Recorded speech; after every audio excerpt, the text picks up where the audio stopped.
unsophisticated podcast. Oh, we're yeah. live. Welcome to the Unsophisticated Podcast, where we don't even know when we're on. Hey guys, Thunder E here. Welcome to the weekly episode 37. And with me, of course, today are the usual hosts, Mr. Juan Bagnell. How you doing, man? Hey, doing all right. I think we'll have a lot to discuss this week, and I'm sure we'll all stay calm and rational discussing issues that we're obviously very passionate about. Yes, and of course, the one and only Sam, aka Black Iron _ Man. Iron Man. I just call you Black Iron Man, man. I'm tired of that underscore. Good. Yeah, it's been a very interesting week. A lot happened this week. But we'll start off with what most of us will consider the uselessness of the week. Actually, you know what? Instead of me, since I'm involved in this, so Juan, why don't you explain? Oh, you want me to? I mean, I really can't explain myself. Right, let me speak for the Black and African American people out there. No, see, there's this frustrating topic that we need to examine just in a little more depth, and this is the article on Recode, where there's a lot of language which some of us producers are finding to be more than just a touch problematic. And this is disappointing coming from an outlet like Recode, especially from the editor-in-chief of Recode. Was it at FromeDome is his Twitter handle? Is it Dan Fromer? I should probably see. I'm not a journalist, so I'm not. Sorry. Warren is here. Hello there. Trying to class things up a bit. I didn't get the memo that we were going to do a sophisticated podcast. So thank you for inviting me to this highly sophisticated and gracious podcast here.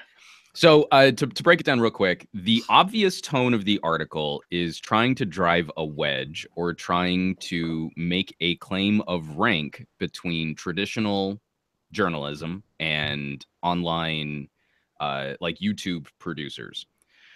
The issue that many of us are taking with this article is that, well, one, the tone is just insulting, demeaning, and is horrifically misrepresenting the videos that were produced. So they are constantly referring to the videos from YouTube producers as reviews, when the YouTube reviewers themselves have gone out of their way to not claim that these videos were reviews. So already this article lacks journalistic integrity. Again, if we're going to claim that old school Caucasian journalists are sophisticated and YouTubers are braggy and untrustworthy, he's not putting his best foot forward by misrepresenting what these videos are. The other problem is, for the producers involved in this early access campaign, I could find 8 YouTube channels that received the same early access to play with an iPhone 10 and to share their first impressions on what they thought about the phone. In the Recode article, only 4 channels are mentioned. No channels with Caucasian hosts are mentioned as being braggy and unsophisticated. Only the channels with African American and Black hosts are called braggy and unsophisticated. This is not a good look for Recode, especially from a site which hides behind this mantle of journalism while also staying as far away from the public as they possibly can. There is no way to comment on the article. You can't share your opinions on Recode's production on the Recode site.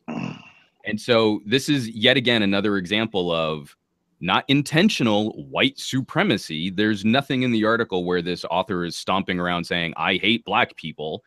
But we do see a troubling bias in the channels that he selected.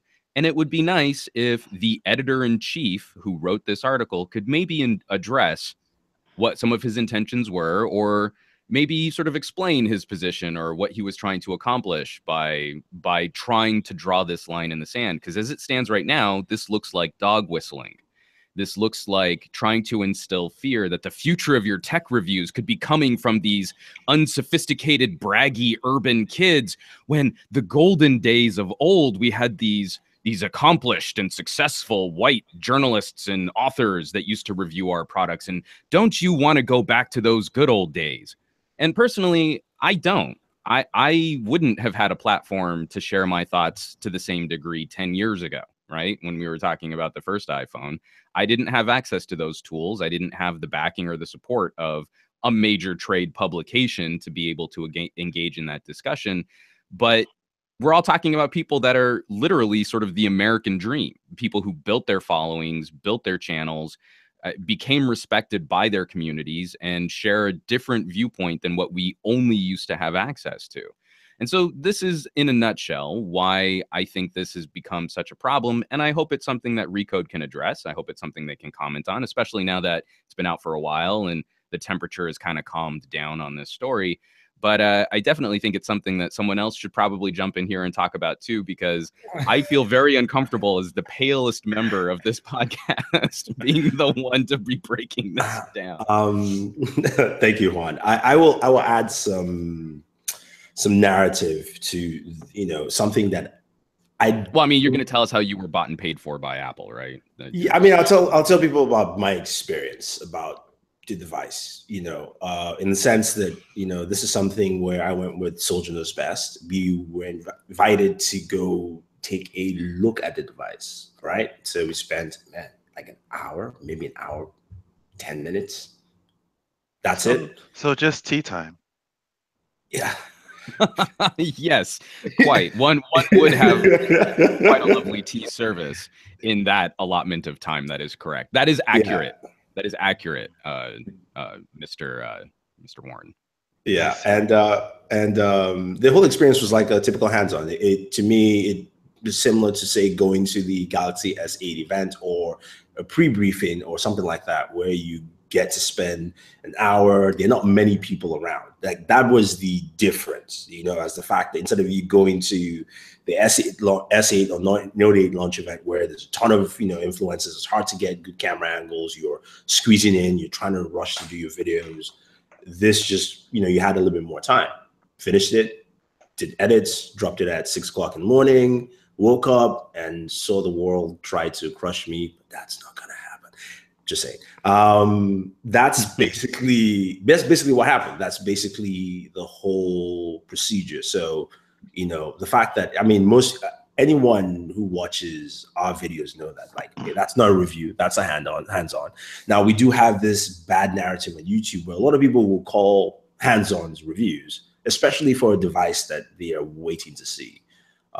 So there's always that confusion there. But one of the things I experienced was when the article was shared with me, I sent it to Sam. I took a quick glance and honestly, I went, all right, this guy is salty. You know, this guy is pissed that I had first access, right? Oh, let's not call it first access, second access, because I didn't go to the press events, right? And Sam was like, dude, you need to read that again. and I took a good read and I was like, oh, okay. And, you know, the first thing that came to my mind was like, wait, when did I brag in this video? Granted, I'm not an Apple fan. If you know me very well, I don't necessarily like Apple products at all. So, you know, for me to brag in the video would mean I'm either bragging, you know, for the device or bragging about myself. So I looked at the video again. I was like, no, okay. So, and then I started seeing tweets, people saying, you know, these were terrible made videos, very unpolished. A couple of people were tweeting. And then, of course, first off, I want to thank everyone who went out on Twitter, who had our backs, who were able to express the fact that is just not the case. And this is how we are as influencers. Because at that point in time, if I had jumped in, I would have said a whole bunch of stuff that, you know, on Twitter you cannot take back. So I was happy that there were other people there to actually help out with that. But the narrative of saying that I did something braggy or unsophisticated, and I went like, okay, if you don't like my work, say you don't like my work, but don't code it. You know, coded language is one of those annoying things. To me, when I say annoying, because I know there are racial undertones, but I'd rather you be yourself. If you don't like something, say it. Don't skirt around just because you think you know the English language. That's the kind of thing that that upsets me a lot. And then the sad part for me, what I felt sad was I had a lot of friends who were emailing me, texting me, and going like, "Dude, man, like your video is doing well, and you know, Recode is resharing it." And I'm like, read the article again, and they all read it again. They're like, "Oh shoot, my bad." Like because of the way it was written, right? A lot of my friends were like, "Oh, it's on Recode." They took it as Recode was being a little salty, and then when they got back to looking at the article again, they're going, "Wow, why would they say that?" You know. And that's the kind of thing that, you know, annoyed me pretty much, you know, that day. In the next day too. And, you know, it was something where to basically to say that I don't know how to do my job well. And you do. Now, I'm not coming out to say that I can write good articles. Lord knows I can't. I mean, I can attest that myself. I'm not the best writer. Put spell check through its paces. Even spell check can't keep up. Yeah, but you know, I mean, making video content, and I mean, I put it this way: like most people don't know, I have 2 degrees. You know, I was a microbiologist. I have an MBA in marketing, but I don't talk about that, and it's nothing to brag about. It's just the fact that I do. You know, it may sound like worthy. Some people may go, "Wow, you have 2 degrees." People in my family have 7, 5 degrees. You know. My uncle has 7 degrees. And this Johnny Come Lately here has been on what? On YouTube for how many years now? Well, but the problem with that, he's not on the YouTube. He's not on YouTube. And no, I'm talking about E, like because he says this guys that you've hardly ever heard of. So cool, you've hardly ever heard of these guys, but they've been on YouTube for almost a decade or over. I think between most people that were accused, there's about a decade or so of experience on YouTube. Yeah. I mean, I think for me, one of the things that annoyed me was like it wasn't even just me. It was attacking Soldier and your average consumer. You know, this is the thing that really bothers me here too. Sorry to jump in, is when he calls out high snobiety. Now, I actually wasn't familiar with their channel beforehand, but he makes a point out of calling out high snobiety and saying that they're like a sneaker and fashion blog. But you know who else had early access to the iPhone 10 is Fashion Magazine. So you're calling out high snobiety for not delivering that hard-hitting review content where you can really make an informed purchasing decision on all of the ins and outs of the iPhone 10, but Fashion Magazine is let off the hook. So it's this kind of double standard which is presented time and time again in this article, where it's just patently unfair. But again, addressing numerous comments on my vlog about this situation, like the author never said anything about Black people, so obviously there's no racism. There's nothing to see here. No racism. No racism. He never said I hate Black people, so everything's fine. It's okay. And this is what I find so troubling about this quality of conversation regarding something which should transcend. Geek should transcend color. I think we could all agree about that. Yeah, it's a shared interest, right? Yeah, our shared interest should actually basically supersede our differences. But I guess in this case, it doesn't work out. Yeah, and it's a funny thing. I used to think that the tech world was like Star Trek, right? Where we had different people it didn't matter where you came from, right? You just loved it. You sat there. I mean, kind of like last night, Sam, when we went out, and we were with Chris's friend, and we started talking about Marvel comics, and he was telling us about new stuff that was happening. And I mean, like, to me, that is what I see as our community beings, where, you know, you have your interests. I mean, Juan and I met through my ex-girlfriend. And she was like, "Yo, he's a Superman fan, so you guys need to talk." You know, that's what I see, and that's what it is. So to have, you know, someone else come out and say, "Oh, you are the derelicts of our community. You are the lesser parts of our community." And I'm going, like, even like I said, it was not just me. It was the fact that I look at guys like Soldier, your average consumer, and I mean, I've known Soldier for a while, and I'm going, you know, Soldier has been on this path longer than I have, and he's been doing this for. I mean, he was one of the earliest people. I remember he just redropped his original iPhone review. He started way back where our camera qualities were not that good, you know. But the fact that he's done this for so long, and you've seen his videos change, improve, his work has gone through leaps and bounds, and same thing with your average consumer. I mean, so you're going, where do you see the sophistication? It's almost like part of me wanted to say, I want to see you make a video on your own. Please put it up on YouTube. Let me see. That's how I felt. I was like, if you're saying I'm that bad, show me. Show us, lead by example, especially after Walt Mossberg left Recode. We haven't seen this audience continue to ride with Recode as some sort of trusted resource. I mean, like, recently, if we look at numbers, what I thought was hilarious was when he called out your video for, what was it? At the time, it only had 380,000 views. Only 380,000 views. And if you look at the most recent highest viewed video on Recode, it's a sit-down interview with Hillary Clinton, and Recode couldn't break 300K. So I think it's at 270.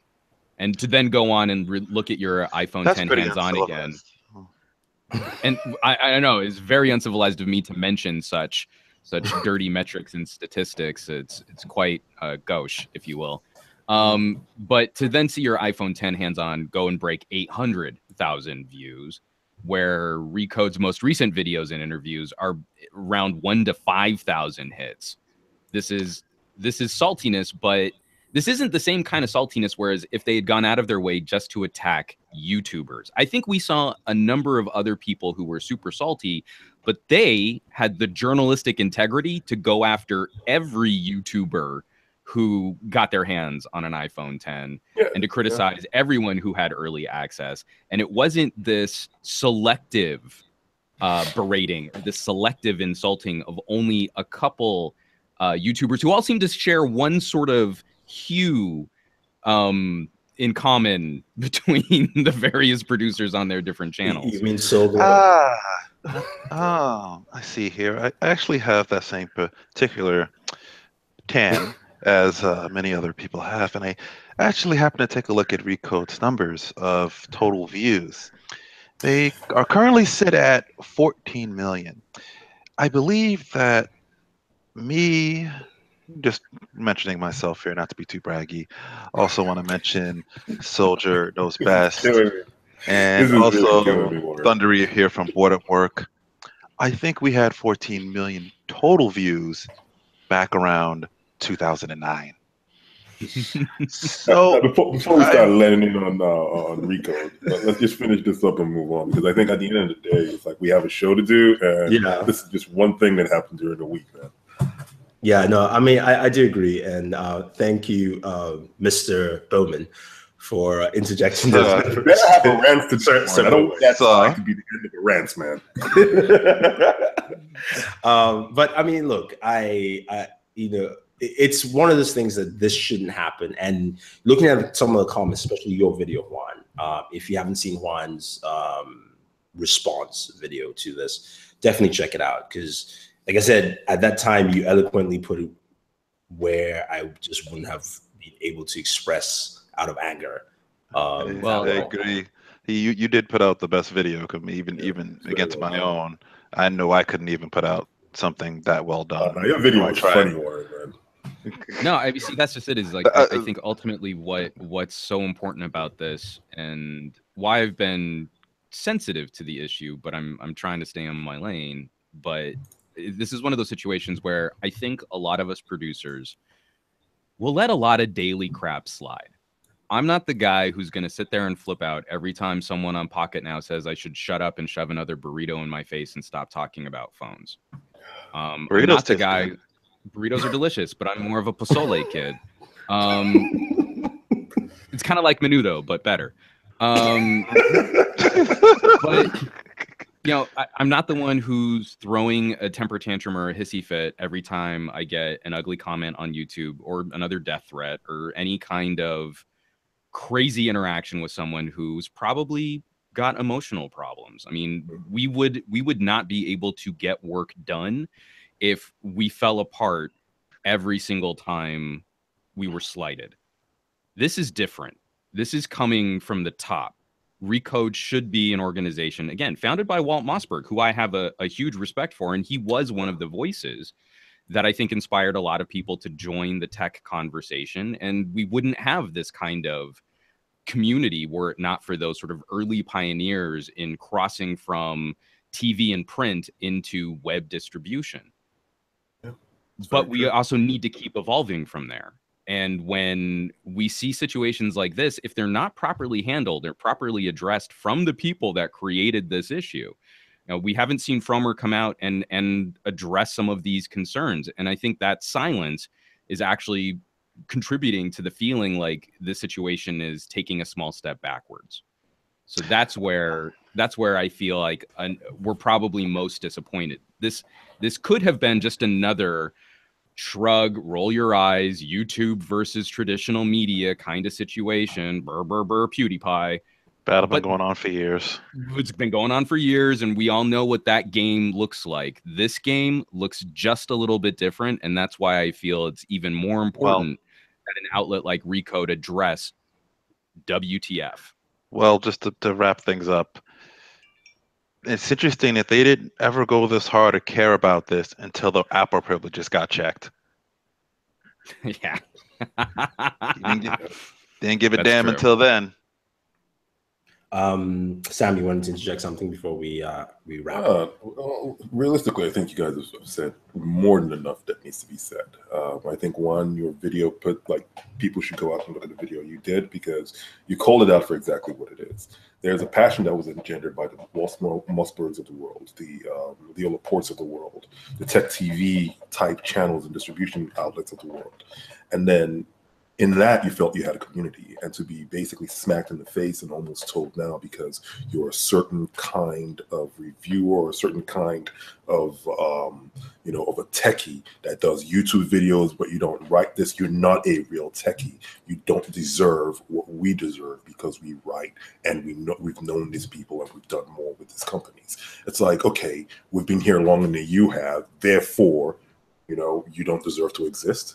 So what is really the message there? And the fact that people he actually singled out, like why did he single out just those particular people when there were definitely more than, than the four of you he singled out in that particular hands-on.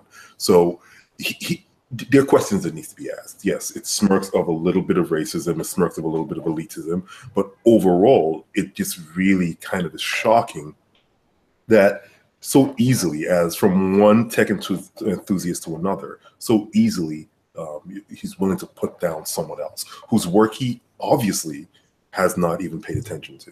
So, it's just go out and watch Juan's video, watch Warren's little funny video he did as well. And, make up your own minds. And I guess we should move on because we have a great show. We have a great show planned. Yeah, we have some other good things to talk about too. Yeah, all right, let's get down to the nitty-gritty. Hold on, gentlemen. I must leave and shut down the petty. Hold on a second. I'll start with killing me, man. I'm so mad that I didn't think to throw on a tie. I'm actually really upset. That tie was on point, man. Yeah. And he had the white gloves in his video. White gloves in his videos, man. I will add the link to Warren's unboxing. It's very please watch Warren's unboxing. It's very sophisticated. It's very sophisticated. Yes. It's very sophisticated. That's speaking about the iPhone X dropped this week. As you guys know, there are videos out there left and right. I know, Juan, you said you haven't had the opportunity to play with it yet. Right? Yeah, I haven't even touched the thing. I couldn't get into any of the pre-briefs or, I wasn't up at Cupertino for the release, and Jaime is going to be tackling our main review on Pocket now. Okay. So I'm probably going to end up sitting this one out entirely. I know, Sam, you saw it a little bit yesterday. And the day before, right? At the little stuff I'm into. It's actually very nice. I like the build. From the first thing I noticed when I picked it up was, wow, this is built very well. That was the first thing I said. But overall, I still have a little bit of a problem with the unibrow because I think they solved the problem of the unibrow by limiting the amount of space you have to play videos. So that kind of irks me. But apart from that, it's if you're an Apple fan, I think this thing has everything that you need from Apple. If you're not an Apple fan, I don't think. Yo, what's good, fam? Hey, welcome back. Yeah. If you're not an Apple fan, I don't think this is going to get you to jump ship from Android or whoever your operating system or your walled-off garden of choice is. And I don't think it's going to get you to jump from one place to the other. But it's a solidly built device, a pretty cool device. Yeah, no, I definitely agree. I think this is the best looking iPhone. This is also, the best built iPhone in my mind, at least barring any kind of issues that may or may not come. But aesthetically, it's pleasing to the eye. The unibrow is a little annoying. You will get used to it. I'm slowly getting used to it, but there's certain parts, especially watching video, where you just throw on a video and then you see bars and you're like, why did this happen in the first place? Now, do you think it would have been better if there was some way that you could customize the look of the phone so you didn't have those little Batman ears around the unibrow? I don't know. It's something that I mean, maybe. So let me just show you guys a video if I can actually give you. You can see the bars right there. Can you guys see that? Yeah. So that's how your video plays on the device, and it actually feels smaller. Like when you're watching the thing is, if you pause it and put it back, and just pause it and put it back towards the screen. Yeah, see? there you go. Oh, okay. Because before yesterday, when we're looking at that, it actually spread out to the rest of the screen. It actually went up. It was a little wider. Actually, the aspect ratio was way wider. And then when you played, it shrunk it. But now it looks as though it's solved it. Yeah. So when you're navigating through different applications, depends on the application. So YouTube isn't customized. Like an app like Twitter, you can see takes up the whole screen, but the media player on your device itself, like on the iPhone, doesn't do that. So even if I play a video off my iPhone, it doesn't take over most of the screen itself. See, this is off my iPhone. Same thing. Yeah. Okay. Yeah. So I first thought maybe it was YouTube. I was like, okay, maybe YouTube is not optimized, but that's the case with it. The gestures, I mean, the swiping from the bottom, I'll call it something where you really have to train yourself. The best gesture is this one. Yeah, that works all the time. Yeah, this works all the time. I can see that. I like that gesture. I think it's the best multitask gesture because you don't have to tap a button. It's just one swipe to your last app that you're using. So That's nice. Yeah, I do like it. It's just basically like, oh, swipe back. I'm there, done. But I mean, it's one of those things where as iOS users, you have to get used to it. Face ID has worked 98% of the time. If it's complete darkness with me, complete darkness, like I'm in my bed, lights are off, and I pick up my phone, it has issues. It sometimes won't unlock. Oh, it would. No. But the thing is, you're saying it would sometimes work in complete darkness. Yeah, because what it is, that's interesting. That's actually pretty good. Well, the cheat is very simple. Once you move the phone up, this lights up, so that illuminates your face, and then it will scan. But sometimes it just doesn't. So I'll put it. I mean, I put like a 98%, which is actually pretty good. I thought maybe in complete darkness it might not, but it works really well. Warren. iPhone X. Oh, okay. So far, it's very well built. I mean, they've definitely have been inspired by Android devices and the way they thought and designed this. They absolutely were, and it's not a bad idea because when I hold it in my hand, the first thing I kind of thought, I said, "Oh, this kind of feels like a Galaxy S6 or an S7 or one of the smaller Galaxy phones that come out that kind of have this kind of feel of rounded corners, glass back. Just has a very similar and familiar feel to it. The unibrow gets a little, the notch at the top gets a little annoying depending on what app it's in. The more often that the app is using a darker background, the less it's noticeable, I would say. So if you say you put Twitter into night mode, you'll probably notice it less than in, say, you have an Instagram which doesn't have a night mode. You'll notice it a little bit more. Display looks pretty good so far with it. Don't have any complaints there. The gestures are an interesting thing where it's going to be, I think, a learning process for a lot of iPhone users. I was talking to one of my friends that works at AT&T store, and he said he spent an hour with a gentleman teaching them how to use the phone without having that home button, which they've been so used to. So I think with them going with the same interface for nearly a decade and now changing things around, I don't think they necessarily matched it quite well with the operating system yet. I think that'll take some time, some tweaks they'll need to add to it. They'll collect that data kind of as they go along here, but it's something that I think is something that's definitely doable, but will just take some time. And I do see some people that just simply won't want to gesture things and will be frustrated about that and will just won't want that button back and might skip the iPhone 10 because of that particular reason. I can see some people doing that. Same thing you said with video is really depends on the video. It can crop out. It can make weird weird aspect ratio choices. The overall, I think it's like right now, from what I noticed, it's a good phone. Definitely is. I think it's a step in the right direction for Apple, and kind of catching up with the Joneses in terms of hardware, where it should be there now in this space. And this is like not 1 year, not 2 year, but probably 5 years of catching up that they've done, which I think is a good thing that they have done that. Like I said, overall, I think it's a good device so far, but I've only had less than 24 hours with it. So okay, guys, I think the most important question is, how much did Apple pay you to say all of those things that you just said? I mean, I actually paid like them $50. Yes. I paid Apple quite extensively. So I was gonna say, it's like, I don't know if people realize this, but like when it comes to things like Apple reviews, there's a very limited number of people that ever get review devices from Apple. I know. Yeah. I had to buy. Actually, Google's kind of the same way too. I had to buy the Pixel and the iPhone 8 Plus. Yeah, same here. I mean, all three devices. I will say before we move on to the next device topic is. Oh, actually, sorry. I'm sorry to interrupt. One thing, because of all the controversy surrounding OLEDs right now, have you guys noticed any color shift? There is color shift. Apple put out a press statement yesterday. There is color shift. That's almost in every AMOLED is color shift, like, but it's usually to the degree where you're used to where it's not horrible. Is it closer to Samsung's like subtle color shift, or is it more like that hard blue? It's a little closer to Samsung's. Yeah, it's a little closer to Samsung's color shift. It's not the hard blue, but I think Apple put out the statement, and when I read it, and I picked up the phone, I looked, I was like, you were just trying to cover to say there is color shift and not. Yeah.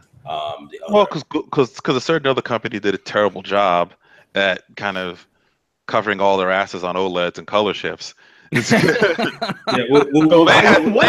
you could be talking about? They had to come out and cover everyone's ass. Is LGV30? But it's hilarious. We'll talk about that in a second. But it's hilarious.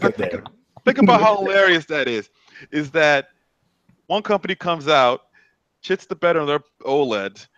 Then instead of the company that really pushes, well, they did for the most part.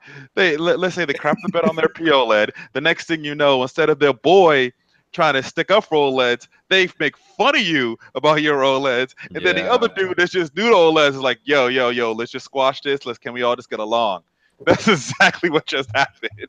That's hilarious. I mean, I think one of the things for the iPhone 10, people just have to decide is, and this is the question I want to ask to you guys, is it worth the price in terms of, are you willing, not worth, but are you willing to drop 1,000 now?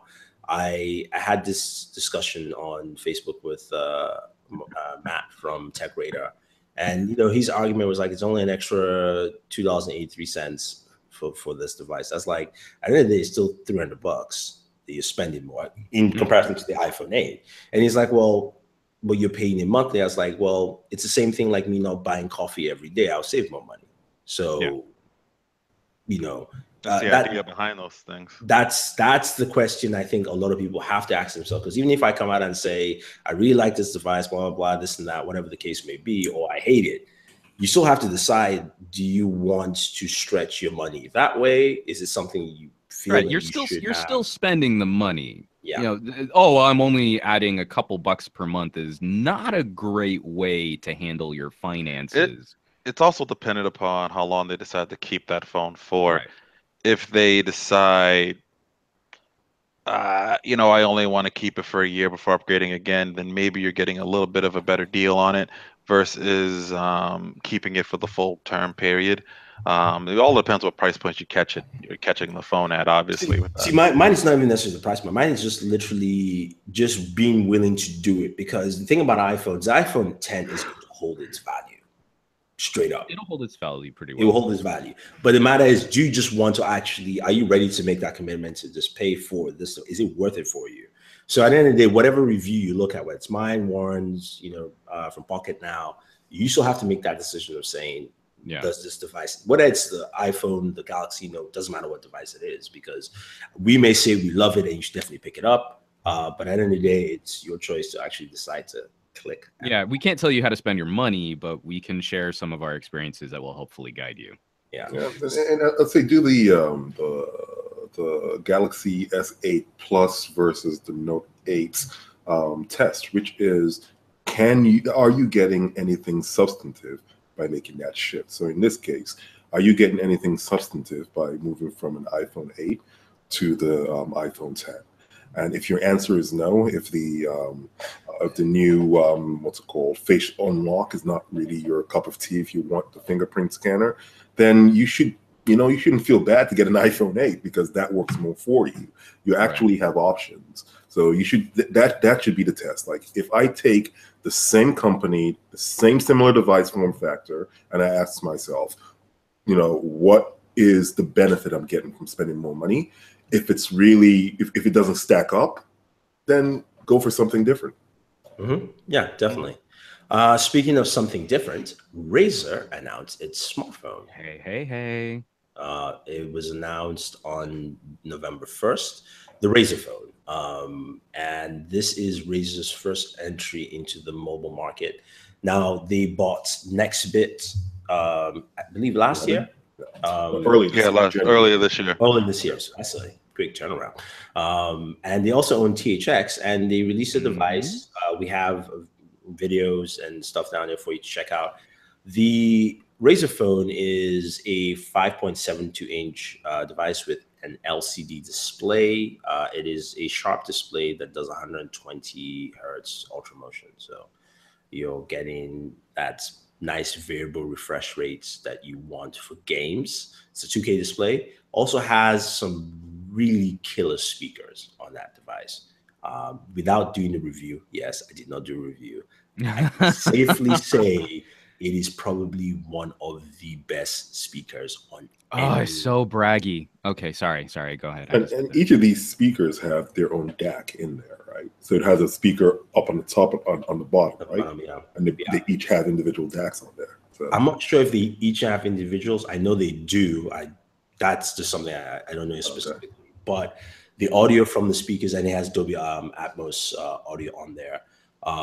Snapdragon 835, 8 gigs of RAM, dual 12 megapixel cameras. Now, a lot of people complain that none of us actually focused on the cameras. That is true, because it was mostly a gaming device, gaming smartphone, or geared smartphone, less the camera.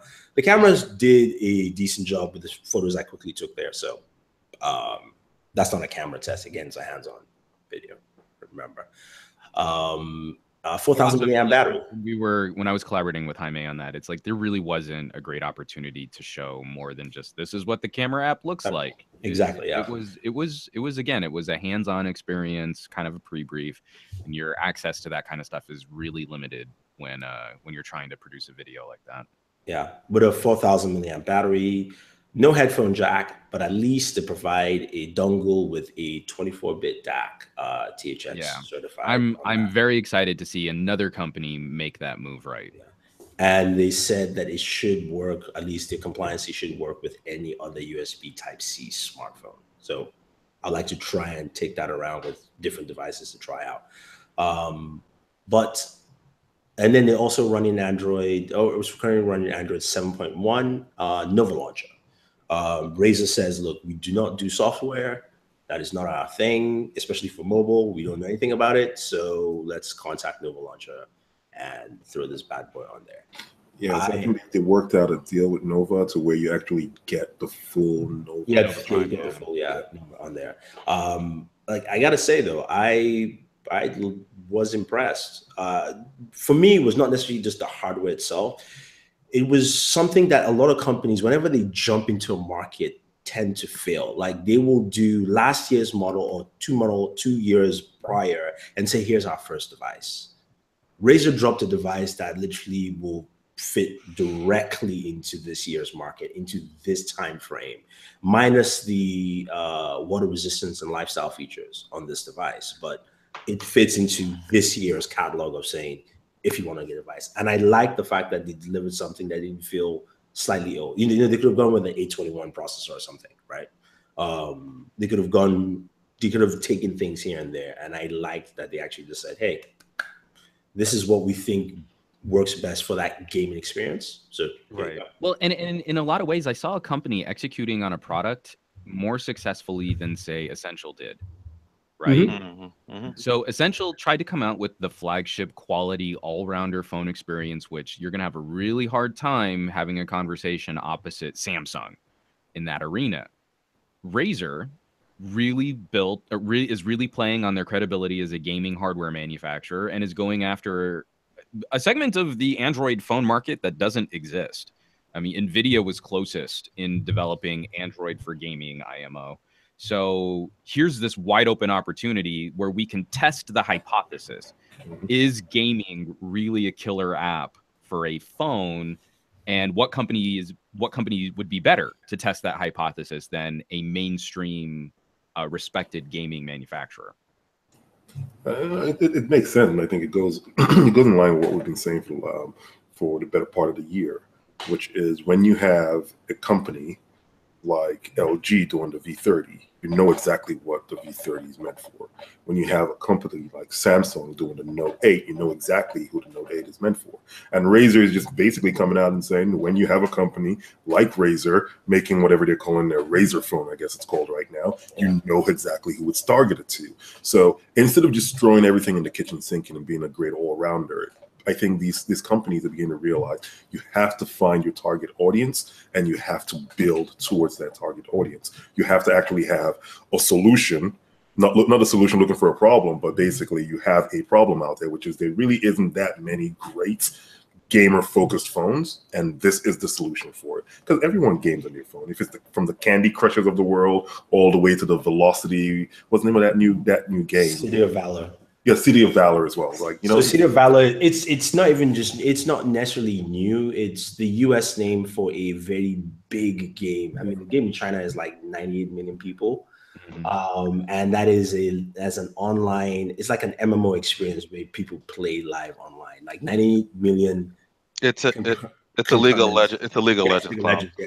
Mm-hmm. So if Razer looked at the math and were like, how many people again? Even just for that game alone, okay, fine, we'll jump in. I mean, it makes a lot of sense, especially if you're having games like that. And they were watching the press conference and they were talking about some of the different aspects of mobile gaming, how it's changing, and how there are so many of these games that have so many large pockets of users. And going, some of these games are actually intensive where you must have an 835 just to enjoy it properly, right?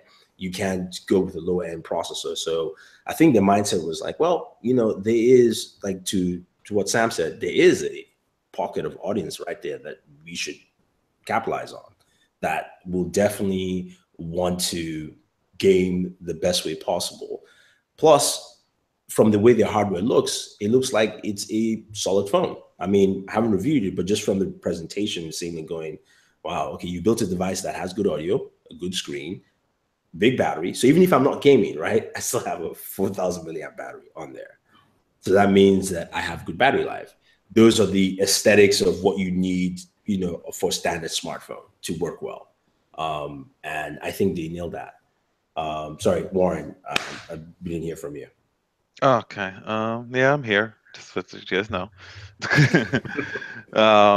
Salty. Yeah, a little salty, Lowry's. As far as the Razer phone, it's interesting. I like the specs that are coming from it. It's definitely pushing its spec heavy self, is what it kind of should do considering the audience that they're trying to target.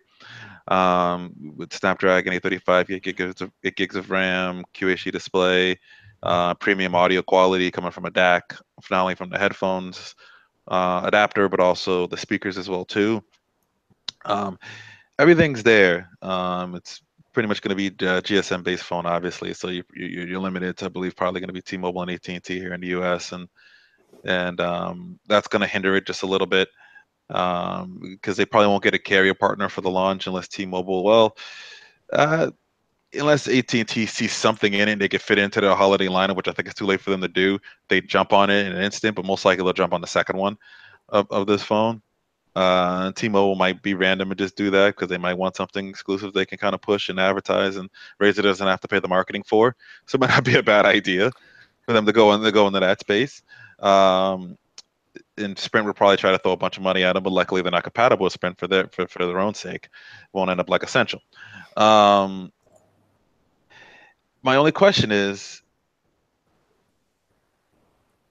how are they willing to understand that this is probably not going to be a large market that's going to get this phone, and that they're going to have to play the game of, yeah, we're going to put out a high-end phone for the gaming market that's not going to make the sales numbers that the other smartphone manufacturers that are, I guess we have to call them the all-arounders, are going to do. And with you have things like such as the Nintendo Switch out, which is a dedicated gaming console that's mobile as well too, and doesn't necessarily have all the mobile features, but it can get most of them whenever Nintendo decides to update the damn thing outside of a camera to do it. I don't know where Razer stands with the Razer phone in that space. I think you'll get some people, and those are the people that are very mobile gaming focused. But if there is a tournament or arena or some type of community that's around, it's really going to be dependent on this community and what games catch on to this thing that then have tournaments and esports events that relate to this game. Esports is the perfect thing. I will be shocked if we don't see every pro team that Razer has any tangent to. Have it. Yeah, not fronting these phones. Seeing the green Razer logo on the back of phones. Yeah. Just absolutely. Yeah. See, but think about it this way. Just sorry to cut you there, but quickly. I mean, to your question, I think they understand, because the first thing is that phone is not launching in the US, and actually, I think it's a very good thing for them, because that gaming market that you're talking about is not US centric from the get go. So they're launching in the markets that a phone is their computer, is their only computing device, versus we have several. Most people that have smartphones probably have a laptop or some other way of computing and using another means to be able to play games, where you go into other markets where they spend this money. This is their main computing device that has to do everything for them. So that would make sense. I didn't mean to cut you off there, but that would make that, like, I agree, that makes sense that they're launching in another, not launching directly in the US to start off. I mean, the main thing for them, I think, at the end of the day, and even when I met the guys at Razer, I said, look, I repeated Juan's famous words. I'm like, if you guys are ready to stay in this market for 3 years, you will be successful at some point. So just remember that, because if you don't and you decide to cut off, but the one thing Razer does well is, and sometimes to their detriment, they stay in markets longer. Remember, WiiU, which they bought, and also even their own Razer Android box, they kept it for a while, and it just didn't work out well. But they kept on trying to push and push and push and push and push. The one thing I think to Razer's, maybe some of their strategy here is that Razer doesn't spend a lot of money on advertising. They don't actually actively. They work with influencers, they work with like esports groups, so that you see that visibility there.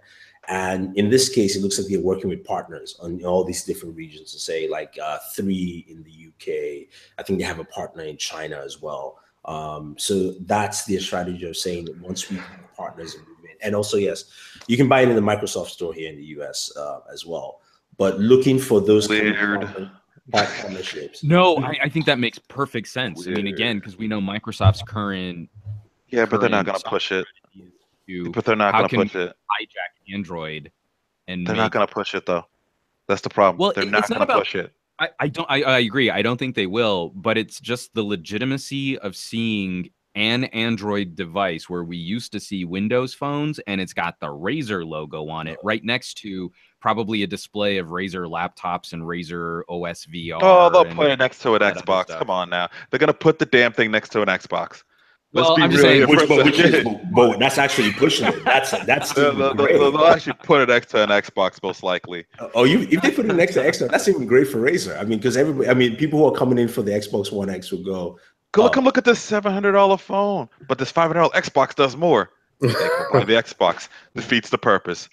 No, but I think Razer Sells them $50 Nokia Windows phone. Razer's always been a great Throws it hardware happy manufacturer, with it. right? And it's mostly direct to market that they do. Yeah, from their website. So I guess that's who it's really targeted towards, right? The people who are going to go on the Razer website anyway, and buy either a Razer blade or some other accessory, and they're like, okay, I'm in the market for a phone, and I would rather get a phone that enables me to play the games I want to play on Android. And that's I think those are the people they're really going for. I also didn't see a controller accessory for this thing either, or some type of pod similar to what really Motorola has. Like That's something I think that's almost a necessity with this thing when you're talking about gaming, like Moto did with the Moto mod for the Moto Z2. Or I mean, Z-Force, whoever the hell the name of it is. I do agree, but I think, you know what, to a certain degree, maybe just they looked at it like, we don't need to do this now and mess it up, or it's our first phone, let's get the phone right, and we'll deal with that later at that point, because at least Moto has the mods where it's easy to just integrate it. They don't have that tech, you know. Razer, they don't sell. Do you think you can always do a USB-C adapter to get it done? I was going to say, you think that what is their name of their controller? They make an Xbox. Yeah, they make I think it's a Bluetooth controller as well. Oh God, the Black Samba. Oh, no. There's a new one. There's actually a new one that actually is good. Because remember the first ones they had so many. They went out of their way to add chroma to all of their peripherals, and so the new one had like RGB built into it. I'd be shocked if there wasn't some like unofficial. Oh, the Wolverine. Yeah, Wolverine's a new one. Yeah. I'd be shocked if there wasn't at least even just some unofficial discussion on how to get your Wolverine to work with your Razer phone. Oh no, they will most likely, knowing Razer, they will release a new version of the Wolverine that covers both, right? What I really would have liked to seen them do here, that I think about it, is I would have really liked to seen them have to pair this with some type of docking station. Yeah, that would be. How epic would that be if they could Switch competitor? What they if they could piggyback on what Huawei showed off, like a one cable connection to a monitor that turns the phone into, and then you use your Wolverine. Yeah, but turning that into like a one cable connection to a TV that turns this into a more console style gaming. It hits the switch there. That's where it can then now when you can big screen game, because that's kind of where we're going. Granted, the DS is still selling strong and in its market, but we're kind of about that big screen, small screen experience and being able to seamlessly go through both of them. And now that we have the Switch that's able to do that easy, it's really going to be hard to see others not do that in the market. I mean, Razer kind of technically did this first. If everyone remembers, years ago they did this first with the. They had a really good living room box. They had a tablet that had. That's right. Yeah. They did it first. They were the first ones. Then it had a dock that plugged right in HDMI and gave you full 1080p at CES a few years ago. Yeah, we did. Yeah. The problem was there was no Intel processor, and they can actually bring that back now with the new GTX 1060s. They're thin. But I mean, I think the problem why they didn't have like that cable dock you're talking about, Juan, or even something similar, is because it's simply, we said it earlier, Razer doesn't do software. They don't have that software. So I really think they went like, we're not messing with anything that will just mess this up. That could be something they could probably kind of piggyback Nova with. Yeah, exactly. With Nova. That makes perfect sense why they reached out to Nova instead of developing their own in-house custom skin for Android, and then destroy the whole phone. Well, but this also maybe speaks to a maturity of someone trying to get into the market and saying, instead of fronting these gaming solutions, which may or may not work well for consumers when they actually get them in the hands, maybe this is a grown-up and responsible way to try and make a good phone first, which will be a platform for them to expand on some of these other services. I mean, I'm spitballing. I'm not saying that this, I'm not claiming that this was their reasoning. I mean, Oh, we're there. Come on. at least we have something that's gaming focused since the PSP phone. Yeah. And we'll probably do better, I think. Yeah, I hope it does, because it's a beautiful looking phone as well. And from what I understand, it's all aluminum. The casing is just... Well, it definitely looks like the Robin grew up and is now going through its edgy yeah, it definitely is. But when you hold it, the aluminum build is really nice on this device. Oh, you don't want to like cover it in paint like a pixel? And, like... No. Panda. Although Sam basically sent me hands-on from The Verge that said it was thick bezels. Oh, don't. Yeah. I didn't get that, because unless you're counting the speakers as the bezels. Look who we're talking about now. New phone, possibly able to challenge the iPhone or anything other spec, because there's excitement around it, and they're hipsters. The thing is, there was a disconnect between the person who did the video and that article, because that article basically says it has a dubious gaming aesthetics or whatever, and I'm like, what are you talking about? This thing has a refresh rate on the screen of 120 megahertz. Probably trolling. It's probably trolling. 120 hertz, not 120 megahertz. Sorry, I said 120 hertz. Sorry. What did he say? It has, I said megahertz for weird reason. It has 120 hertz refresh rate. It has 8 gigs of RAM. It has an 835 in there, and it has a 4,000 milliamp battery. Oh yeah, it also supports micro SD up to 2 terabytes. The only 2 devices. Yeah, exactly. Micro SD up to 2 anything terabytes. Anything on LG and this device. So I'm like, okay, so what in this does not say it's focused towards gamers? Like, what is so dubious about it? Well, and I think the one argument have to sound really good and use big words to justify the journalism degree. So we're gonna be spiky about journalists, I feel. Salty. So one of the things I think is fair to bring up is the content argument. You know, anytime something new comes out, like 3D TVs, you can buy a 3D TV, but can you buy content for it? VR, you can buy a VR headset, but is there good content for it? And so we have a gaming phone, and this is a discussion that kind of blew up in the chat a couple minutes ago.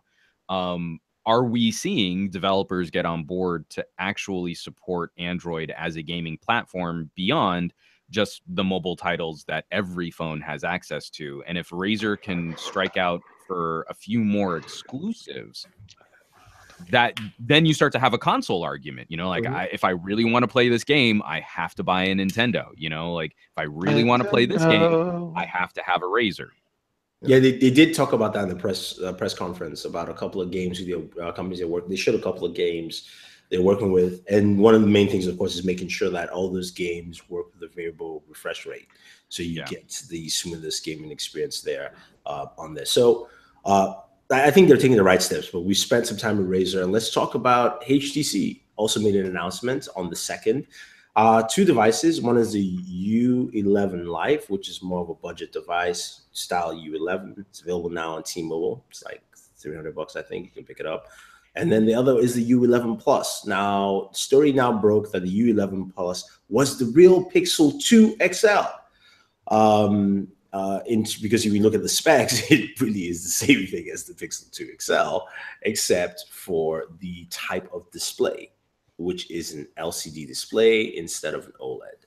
So just your general thoughts on the U11 Plus, and also the fact that Google decided to go with LG for the manufacturing instead of HTC. The pure speculation, what we talked about on the Pocket Now podcast, is they might have gone with LG just because of sourcing the OLEDs. OLED. Yeah. Okay. So I guess that's all. That's all she wrote. I think they must have panicked when they heard Google was coming out with an OLED. I mean, Apple was coming out with an OLED display, and they said, "Oh, we have to have something OLED too." And there you go. Yeah. I mean, we're gonna scrap our already planned device 2 months before it's released for something else that clearly quickly got rushed and put together as quickly as the LG could possibly do it to give to them, and not QA checked clearly enough to the point where they're shipping without operating systems, which is astonishingly amazing if you can pull that one off. That's a whole new level of failure that we've yet to have seen until now. Yeah, but you do know if they had come out with this version of the phone, people would have complained about the display. They're like, "Oh, you could have gotten an OLED display. Why don't we have an OLED display? Apple's going to be coming out with an OLED display, and Google should have an OLED display." Okay, that's fine. That's a decent argument to have, but it's better to have that one, and they can have it next year versus the one they're having now, and they're about to get sued yet again for another phone that they put out. You're definitely right, though. The argument of not being an OLED and OLED can be argued like, oh, okay, well, you want saturated colors, it's better, but that's just a spec argument. Right? But there was nothing wrong with the display last year on the thing. There was not one damn thing wrong. No. Wait a minute. I think what we might be overlooking is Google's.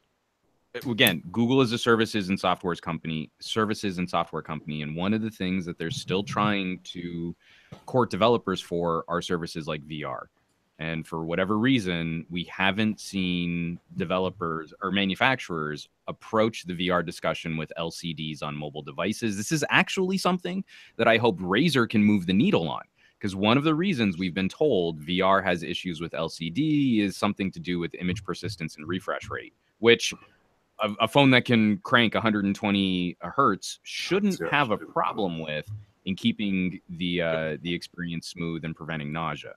But if you're Google and you're trying to get people on Daydream, and Daydream requires an OLED display, then you can't just split the market on your Pixel and Pixel XL with one phone having an OLED and the other phone having an LCD. Yeah. Well, it seems like the original Pixel. Sorry. The Pixel 2 has an AMOLED display. It seems like they could have figured out, even if it would have been limited supply on the XL, that's fine. They could have still gotten it. It still would have been in a better position than they are now with the thing, and about to get sued again. Amazingly, the third device in a row now, a fourth? No, actually, they've been getting sued since the Nexus 5X. Jesus Christ. Well, anyway, let's move on to the next topic. Speaking of marriages and unions that are not happening, may happen, who knows? T-Mobile and Sprint talks with AKA SoftBank, Sprint's parent company, initially stalled at the beginning of the week, and it looks like it's back up again. It looks like it had to do with pricing for that buyout or merger talks, where they were looking at T-Mobile was looking at $9 per share or something like that, and then SoftBank wants $8 a share. And you might go, well, that's just $1, but if you count the amount of shares involved, that's a big jump. Yeah, it becomes a huge amount of money. Now, I know Sam and I had talked about this for a little bit. One thing we would like to see is if and when this happens, is that the head of the company needs to be at least T-Mobile's current CEO if he wants this marriage. Yeah, this definitely has to be T-Mobile eating Sprint, not like the two working together. Let's be frank here. Once this merge happens, Sprint is gone. They will completely remove the branding, the name, everything. It is done. It is dead. It is but gone. I don't think they should keep the T-Mobile name, though. I think they should change the company. Why would you change the company? Well, no. The whole reason the ads. You need to sprint on over to T-Mobile. Oh, no.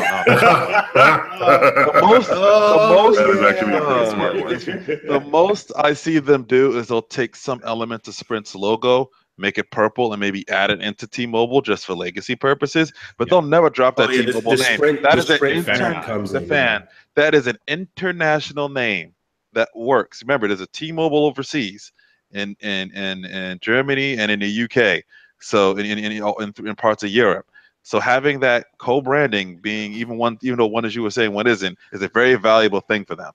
Plus, T-Mobile is still the hot name in town after all these years in terms of brands for mobile carriers. So I was thinking they'll do the merger and change the name to make everyone happy. No, but that doesn't actually because of more recent news, it's looking like this is going to be a difficult merger to pull off. I think a number of situations are coming up where having two companies this large combine are making people nervous, and this stock price debate is going to be really difficult to overcome, where Sprint isn't huge by carrier standards. They're bigger than US Cellular, but they still generally are regarded as being worth over half of T-Mobile's market cap. So that's tough to make this a proper acquisition with any kind of like, you know, antitrust or government oversight.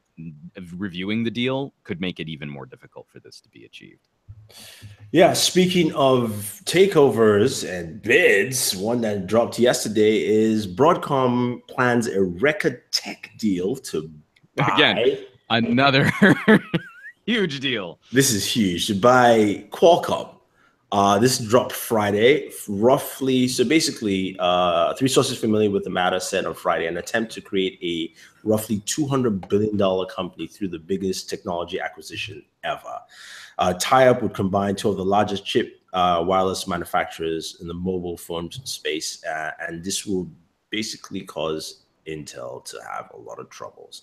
The value of Especially on the mobile spot. bid has not been decided, though an offer in the range of $70 to $80 per share is being considered from one of the sources. At $70 a share, that's a value of $103 billion for Qualcomm. So yeah, I mean, if they merge, I don't see. If they merge, they still probably will operate as separate entities, anyways. Broadcom would own it, but Broadcom Broadcom, for a while, yeah. yeah, Broadcom won't erase the Qualcomm name because the Qualcomm name is pretty valuable. So, Yeah. Oh yeah. if anything, I think from a outside perspective, we wouldn't see much of them Yeah, changing. As This a is name, very it's back end more things. recognizable. This is Yeah. very Well, back end stuff. But here's the funny part too. Qualcomm is also trying, I totally forgot about it, I'm looking at the article here, is trying to finalize its deal to buy up NXP Semiconductors for $38 billion, which is one of the largest makers of chips for vehicles and expanding to self-driving technology. So, I mean, there's people just buying left and right. Yeah, there's Yeah, been a consolidation going on. These types of mega mergers still make me nervous for the same reasons that I've mentioned before when we've been watching, you know, like carriers buy out media conglomerates and things like that. Is increasingly we're going to see less competition at these top end areas, but it's good for business supposedly when you have less competition. One of the things that I'd be really curious, and obviously, I mean, we can't really know what the intricacies of a deal like this would be, but how would this affect like Qualcomm's ongoing feud with Apple? Because Broadcom chips are in iPhones too. You know, we start to muddy the waters on some of these other relationships, but then we're doing so with not monopolies, but there are very few places you can go to find competitive hardware on these devices. The problem with, you know, people complaining about network performance on iPhones not built for Verizon, you know, or for Sprint, you know. So this is one of these things. I hope that this is examined aggressively, and there's a part of me kind of like with Sprint T-Mobile that I hope we find ways to block just outright mergers like this, because I feel we need more companies in this space competing, not mega monolithic, too big to fail companies that can exert an excessive amount of leverage over the mobile market. Well, I look at the T-Mobile Sprint merger a little differently because they're dealing with two mega companies in AT&T and Verizon, and they're like barely even half the size of those two places. So them merging might actually give them a better chance to compete against the other two, versus where it is now, where the other two are just so dominant that they cancel each other out. But you don't really see Sprint or T-Mobile really being able to get on that level of competitiveness to maybe where, let's say a Sprint and T-Mobile merge, maybe they make a competing big for Warner Brothers or something like, or Time Warner at that point, because they're of the size to do that versus this, you know, Verizon and AT&T, and they just flip a coin on which one wants to buy who. This is interesting because right now, with this this adds what, three major mergers with three all U.S. mergers, so to speak, right? You've got AT&T picking up Time Warner, Warner Brothers. You've got Sprint in T-Mobile, and now you have two U.S. companies with Broadcom and Qualcomm together. And I mean, I do agree with Juan, though. I mean, the landscape is becoming very limited in terms of competition. And this puts, I mean, like for Broadcom, this gives them a tap into the mobile space beyond just their Wi-Fi chipsets. Yeah. And they tap into Qualcomm's huge plethora of. Y'all, hold on a second. We gotta stop here. What? Y'all for real in the chat talking about some damn burgers? I'm so hungry. Y'all for real? Talk about mergers and acquisitions that affect your products and daily device, and you're like, Five Guys is better than In-N-Out Burger. It's supposed to be better. I would say In-N-Out is better than Five Guys. That's just my opinion. Hell no. No. I don't think you can compare them. If you want an In-N-Out burger, nothing will scratch that itch but an In-N-Out burger. If you want a Five Guys burger, going to In-N-Out is going to be terrible. No, what In-N-Out Burger is? In-N-Out Burger is a better McDonald's burger. They're better than McDonald's on that scale. McDonald's has been trying to rip them off so hard. Okay, look, guys, see what the chat has called. In-N-Out Burger lets you do the lettuce wrap, which to me is the thing, right? If you don't want a bun, you have that option. That's why I'm like, In-N-Out. Because Five Guys, my wife went protein style at Five Guys, and all they did was put a burger patty on a bed of shredded lettuce and wrapped the tinfoil around it. And like, how do you eat that? You can't eat that. Somebody was doing it wrong. So definitely someone was doing it wrong. But to the same token, you know, if I'm thinking, man, like I could kill me a smoke shack right about now, then I have to go to a Shake Shack. Like that's. I haven't been to Shake Shack yet. We have 3 of them here, and I haven't been yet. It's just a different kind of burger, you know. So if you're thinking like, hey man, I really want Five Guys, then you go to Shake Shack, you're gonna be disappointed too. Now I'm gonna go get a burger here around. In my building, they have built this place called WiiU, which is like a local burger shop, but it's a franchise chain, but it's supposed to be locally resourced. Not too bad. Now I'm gonna go get it after we finish this. See what y'all did in the chat? Really? Yep. We did that. That just happened. Yeah. We derailed. Just derailed mergers and acquisitions. People are like, boring. Exactly what they said. Boring. All right, let's quickly round up here. So Nintendo basically put out a statement saying the Switch within a year, not this year, but I think by next year, will surpass the lifetime sales of the WiiU. That's hard. That is just bad. Yep. Really? No, yeah. Seriously, it should have done it sooner. I thought the NES Classic had eclipsed the sales. Yeah, pretty much. Oh man, Nintendo. Pretty much. I'm glad the Switch is doing well. But anyway, that's just to finalize Disney's online service, which should be coming up in 2018 or I think 2019, maybe late 2018. I think 2019 when it's supposed to be doing. When they're pulling all the stuff from all the other places next year. So they've already pulled off all the stuff from Netflix. No, I think that they have a deal. No, but most of it is still on Netflix. Yeah, most of it started going. Yeah. But the streaming service will be valued at $25 billion by 2028. What's interesting with Disney is that people don't. So there's a new service called Movies Anywhere, which I've been waiting for. Just gonna mention that. Wow, it's a great service where if you buy your movies, if you bought it on Google Play, iTunes, Amazon, or even if you bought the Blu-ray and you have like, you know, the little thing that says you can watch online. The digital code. Digital code, yeah, sorry. Once you sign up to Movies Anywhere, it links all those services. So it doesn't matter where you buy your movies from. If you bought it on iTunes and you're no longer using an iPhone anymore, you can still watch your movies. And what's cool is because I mean, I'm glad you brought it up because I just finally put in all my accounts. My movies from Vudu and one of the other services that I used for digital download codes, those movies showed up in my Google Play account. Yeah. So that went cross-platform. Mm-hmm. Please use the promo code Booredatwork before signing up for a free trial. No, but that's just it. Is it's not really tied to anything. I mean, you can buy movies through the service, but when you throw in all of your accounts, I don't know if the promo's still going, but you also get 5 other movies. So I got like the Lego movie and I think I have to check this out. Films. Oh yeah, no, it's let's to check this out. It sounds like a great way to get movies the right way. Yeah. So let me try this out. Well, and it's like the movie it's- industry finally figuring out what went wrong during the Napster days with the music industry. And you can do the and these can work in like Plex and stuff like that, right? If you wanted to download and then Or the app itself just No, they have connects an directly to app that's Chromecast and available stuff. anywhere. Yeah. So okay. So basically, Alright. it doesn't matter. So the idea is like if you were an iOS user, think about that. You're iOS user, you're like, I'm done using iOS. I'm moving to Android. And because remember the main thing was like, all my movies were on iTunes. Not anymore. Doesn't matter.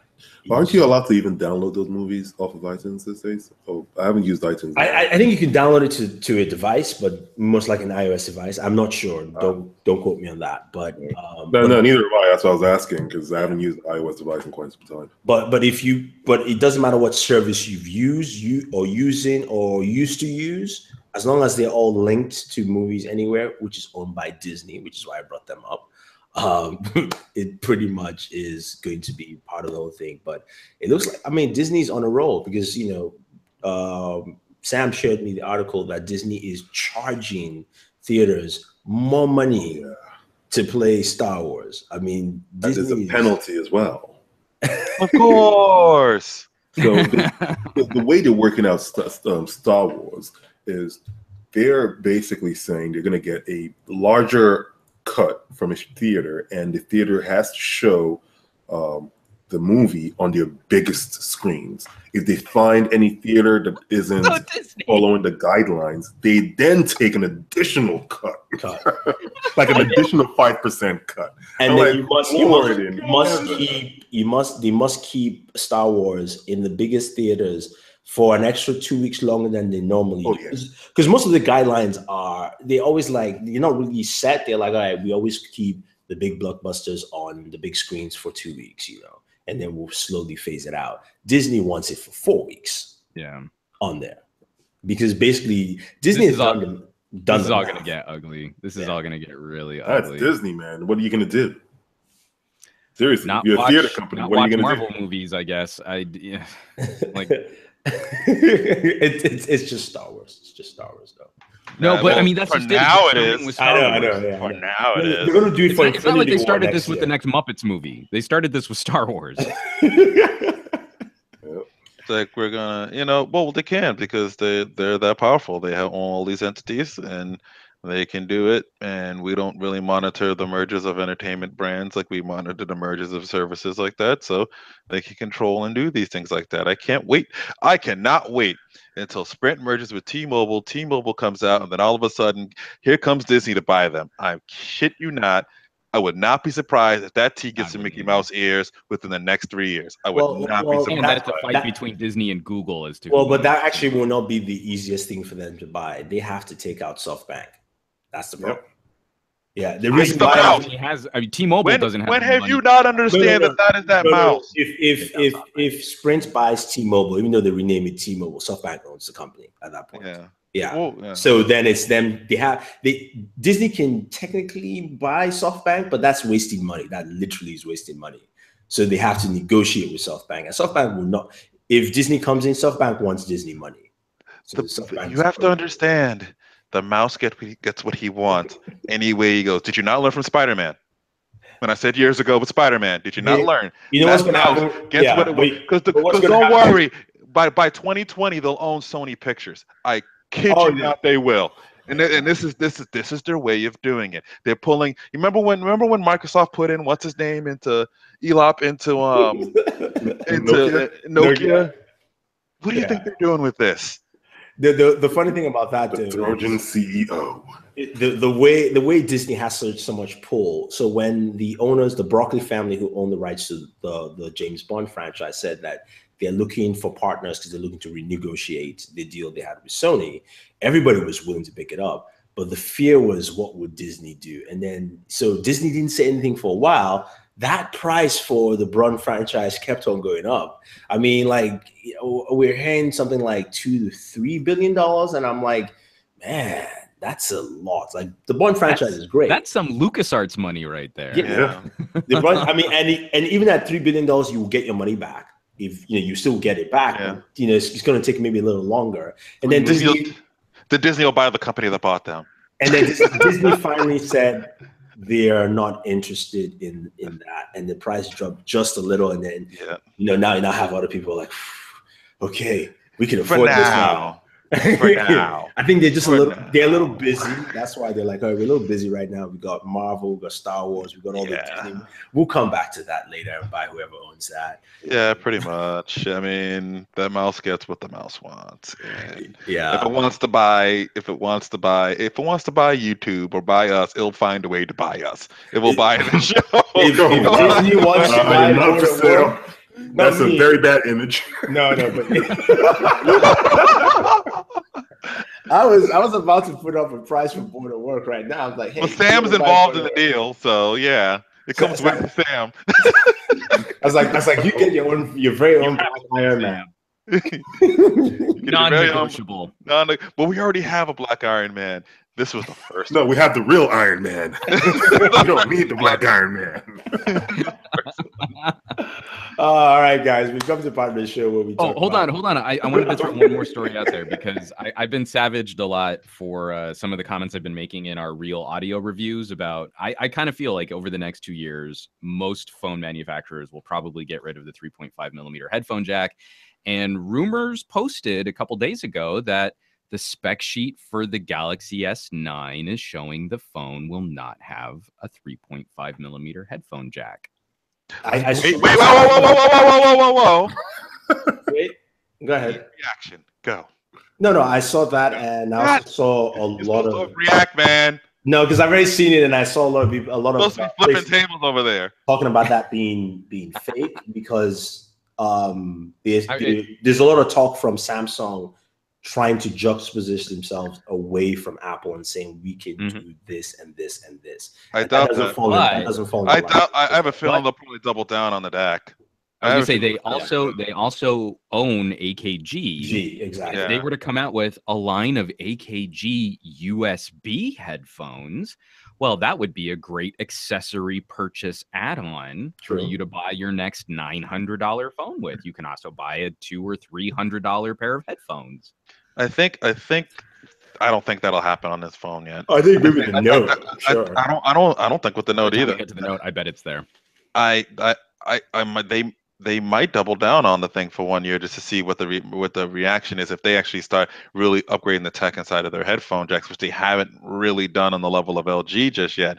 I think maybe that room might be. Remember, they're supposed to be announcing some device at CES or something like that, which I'm pretty sure is just whatever phone is tied with the Olympics. And maybe that's the one that they say, oh, this doesn't have a headphone jack in it. Maybe we test this out here with that, because they're good for great experiments like the Galaxy camera and stuff like that. They just like to put something out random and see where it goes. So maybe that's where may see it there or something like that. But anyways, I guess we can go ahead and wrap up. I'm just saying I wouldn't be too worried if they didn't have a headphone jack, because Bluetooth is beginning to, like, for me, Bluetooth is enough. And I'm sure for a lot of people, I'm saying on the go. For me, on the go, Bluetooth is enough.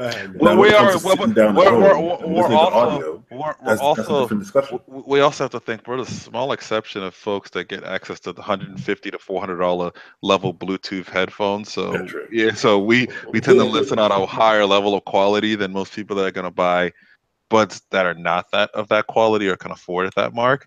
But even then, $150 is pretty decent for a pair on the go to listen to them. Now, if you're sitting down listening to audio, first of all, why are you listening on a phone? That's just my opinion of that. Why are you listening on a phone? Well, yeah, but sitting here next to my LG V30, I mean, like, that's nice. I have my clips. I like the LG V30. Just the DAC, the DAC. Yeah, the DAC is really awesome, and right in front of me is my Clips Pro Media 2.1 THX certified speakers. But anyways, and as soon as I want to leave this one sitting environment, I don't even have to unplug from my amazing pro recording gear. I can just keep listening on my own. Fight. And then, I just choose either between my Blue Satellite or my Voyager headphones that have awesome, excellent. And then whenever I crouch, I have a cable connection that I don't have weird Bluetooth dropouts because that is true. Can't even make it through my. See, when I was saying that the other day, everybody was looking at me like, I was like, I get them all the time. It doesn't matter what Bluetooth headphones. Same here. I was like, if I make some motions, Bluetooth will start like cutting out. You know what you guys need to stop doing? You need to stop. You need to stop eating Wi-Fi because that doesn't happen to me. I can duck up and down. My body does not interfere with this. Your body is not ready. Okay.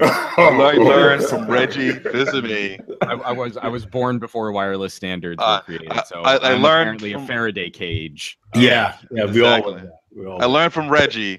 Well, no. Well, remember, there's certain people in here. I'm not going to name names that apparently taste Bluetooth, but we're not going to get into that. It tastes Bluetooth. We should probably wrap this up.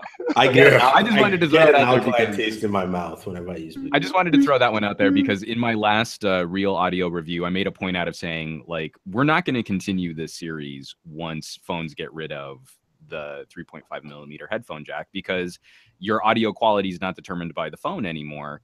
And I got a lot of people who were really upset that, well, Samsung still has it and Samsung's always going to have it. And like, I don't think they will. I think Samsung is very soon to be getting rid of this as a feature too. No, I agree with you. I agree with you on. But it seems as though that's the way the market's going. But yeah, I think the writing's on the wall. The writing's on the wall for that, but Samsung likes to be different. So if it's nothing that's gonna affect their bottom line and they're still making money, and that's a feature that people are buying their phones for, they will whore it out and do it. No, I'm glad. Sorry, I know we're trying to wrap this up, but I'm glad you brought that up. Is there are two data points that I'm looking at where I feel it's very likely that Samsung will be getting rid of this probably by the end of next year. Is they have done a phenomenal job of building up their rep in fitness. And so when you start looking at things like their Gear Icon X going head to head with Jabra wireless earbuds, that is a value add-on purchase that Samsung is going to make way more money on Bluetooth than the number of phones they might sell by including the 3.5 millimeter headphone jack. Couple that with their investment in AKG, and the fact that I would like to see pro level audio gear from one of my favorite recording manufacturers start making it into more consumer electronics, and an AKG DAC on a USB-C cable. Again, you make more money on that accessories purchase than the number of people who might buy your phone because it still has a 3.5 millimeter jack. Did you guys see OnePlus's statement on leaving the 3.5 mm jack on there? Because they said they were thinking of adding a second USB Type-C port. Because that's also part of my own problem. Is like I want to just charge and listen to music. You can make a damn adapter do that, and I don't understand for the life of me that these engineers with these high-level degrees can't figure out how to do this. Yeah, I think wireless charging is really going to take care of that anyway. No, it isn't. Not on a train, not on a bus, not on a plane. It ain't. When you're walking, yeah, but if I'm on a train and I'm on a bus, chances are I'm not connecting my phone to charge at that time. I already got a charge from wherever I was before. Not if you're on Amtrak. If I'm walking down from a Greyhound, portable charger, you are right. You can charge it. Yeah. So I mean. Anyway, guys, let's talk about what we have on the channel, what we can expect next week. I'll start off with you, Mr. Juan Bagnall. A couple things. We finally finished up our LG V30 review on Pocket Now the same day as we were showing off, early stuff on the Razer. So that kind of got a little bit buried, but it became more of a long-term discussion. Again, looking at our relationship with LG and some of the missteps we feel they're making and even just launching their phones. So that, in addition to the real camera review, real audio review, that kind of completes our V30 coverage for the year. For Gadget Guy, I obviously had a vlog come out about Recode, but I also did a little BTS. I recently have been working with the folks at Fox 11 here in Los Angeles. I have to preface, this is very different than Fox News. Local Fox affiliates have almost nothing to do with Fox as a cable news organization. This is local news, not national cable news. But they've been really cool with me. I'm good friends with one of their segment producers, Shaka Armstrong, keeper of the glorious beard. And he's been having me on to do some tech segments. And I was actually on yesterday to talk about the iPhone 10. So they had me on as one of their experts there. So that was a lot of fun. You get to see one pour coffee so slow in the morning. But it's like the slowest pour I've ever seen of coffee. It's like, oh, I'm so uncaffeinated. It's fun. It's funny. And then movies you may have missed. We just recovered another episode that's up on VidMe. And I'll throw the last plug to Newegg. where I host a show with Trisha Hirschberger. We're going to be having who do we have on next week? I've already forgotten. Oh, we're going to have Motorola on next week on Newegg to talk about moto mods and stuff. So that should be fun. Cool, cool. Warren. Me? Yeah. Oh, so right now, so as usual stuff that's on the channel, I have a couple of videos. One, sort of addressing the recode stuff directly. Well, not as eloquent as Juan's video. I did sort of put it out there, sort of to talk about that. And then I have another video, sort of making things a little more sophisticated, as sort of certain companies sort of request of us YouTubers to do. So there might be a unique unboxing on our channel of the iPhone 10 that you might want to take a look at. From there, Take a look at it. and from there, there's obviously iPhone 10 coverage coming up next week. I'll have my Pixel 2 stuff coming up as well too. Kind of wrapping that up. I'm actually the last to the game of this, but I do finally have an LG V30 of some kind, of some sort, a T-Mobile branded one. Thanks LG for sending this along. So we'll get some sort of coverage with this. I am excited to try to use this camera on here. It's supposed to be, really good, as we've known before. So next week we'll be having what's that thing called? Xbox One X. Oh yeah. Comes out on Tuesday. Interesting day, Tuesday. That's the old media. That's like the old media release days. If you ever worked in retail before, I thought they switched a lot of stuff to Fridays these days. But that will have a extensive coverage on that as well too. So lots of expensive gadgets, lots of expensive coverage, and so on and so forth. There's going to be tech on the channel, and hopefully maybe another rant if somebody says something stupid. And there might be more pettiness. I don't know yet. We'll see. Just understand that the levels of petty that I am willing to go to is not seen.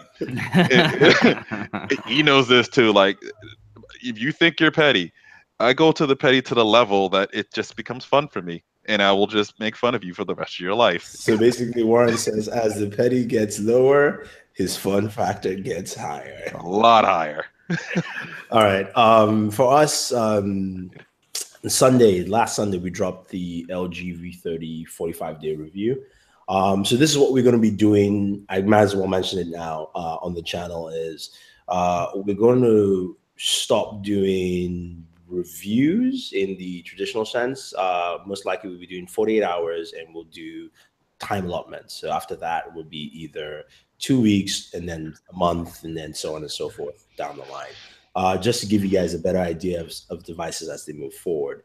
So we dropped our Flashpoint review, which is what I like to call it. Are you creating a timeline in a universe, man? Yes, pretty much. I'm glad. Sam will somehow mess it up. I'm not Flash. No, I'm not Flash. Sam will jump in. No, you're just gonna Spock it. Just come in. And I'm here. I was like, but yeah, so we have that. Universe, where are you from? To check out. We also have our iPhone coverage. We have 3 videos of iPhone, our hands-on experience.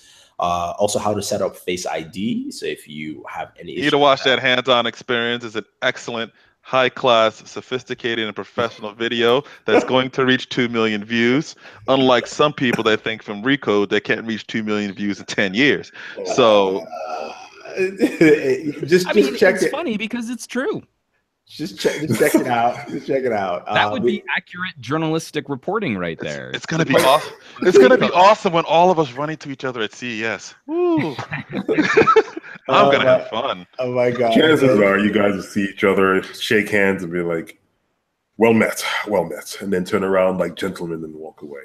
Oh well, no! I can't do that without proper gloves. So I'll make sure I bring the white gloves when doing that. We also have our iPhone X unboxing, which is not a review, as the title says. Our first hands-on on the Razer phone. Check that out. Also, there's a Blue S1 review we dropped. It's one of Blue's budget phones, but it actually works in the smart network. Most of the devices don't work on CDMA networks. So it's a fun one to check out. It's a device you can actually get for free if you just follow the instructions in the video. And finally, we dropped our Xbox One X review.